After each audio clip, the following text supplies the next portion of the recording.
I know that you have been studying this issue quite a bit. So talk to us about your research. What have you found about the lead industry's attempts to cover up the effects that they knew they was having on public health, and especially how this impacts communities of color disproportionately? Well, the most interesting thing that I've found in my research is the LIA, the Lead Industry Association, and their push to aggressively promote lead to children in the early 19th century.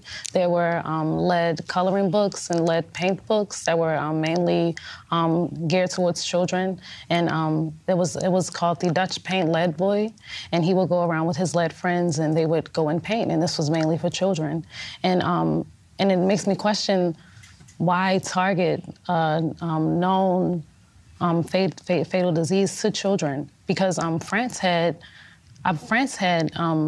banned lead as early as 1909. So you would think, why would America push it to children? And what was your second half of your question? That's the most interesting thing that I found. What was the second half of your question? I'm sorry.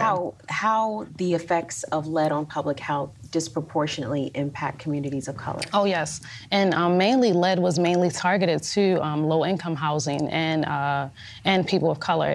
They went around to schools and things like that in low-income areas to promote lead, and even hospitals in low-income areas to promote the painting of interior use of lead. So this is no whoopsie-daisy, you know.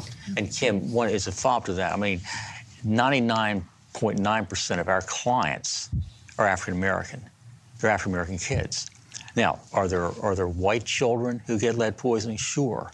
But we see in our practice, we see in the courtrooms, it's almost entirely African-American children who are born into poverty.